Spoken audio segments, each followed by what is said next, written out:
صوم صوم بشهر رمضان صوم صوم صوم.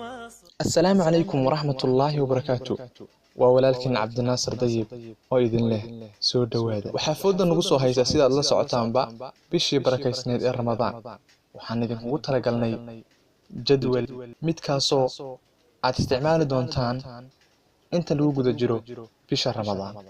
haddaba waxaa laga yaabaa dadka in badan oo kamid ah in isweydiiyaan sidee bishan Ramadaan gudaheeda aan ku dhamayn karaa Qur'aanka oo dhan. Waxaa laga yaabaa in fikradada ku soo dhacdo maalintii hal juz akhri sax sidee u akhrinaysaa. Waxaa laga yaabaa in inaydaada ku soo dhacdo in ay adag tahay sida aad ku dhamayn lahayd Qur'aanka bishan Ramadaan adigoo saacad kasta u fadhiisanaya hal juz. Maya sidaasi ma aha. u fiirso jadwalka aan ku siinayo. Waxaa qof kasta muslim looga baahan yahay inuu yawmkii 24 saacadood gudahood uu tukado 5 salaadood: fajriga, duhurka, casarka, maqribka iyo cishaha. Waxaan soo tilmaamay 5 salaadood. 5 salaadood haddii aad salaad kasta aad akhridid 4 bog waa meeqa? 4 marka lagu dhufto 5 lagu dhufto waa 20 sax. 20 kaas waxay u dhigantaa hal juz sax. hal juz waxay la micno tahay adigoo akhriyay 24 hour. fajriga aad akhrisay 4 bog, duhur aad akhrisay 4 bog, casar aad akhrisay 4 bog, maqrib aad akhrisay 4 bog, cishana aad akhrisay 4 bog sax.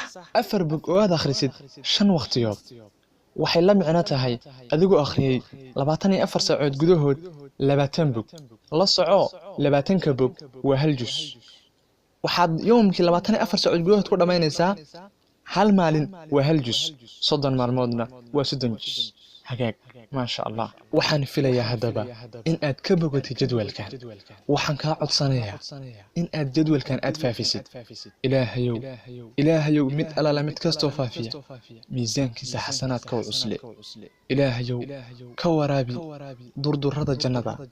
ilaahayow la kulansii xabiibkeena sallallahu alayhi wasallam. صوم صوم بشهر رمضان صوم صوم صوم صوم.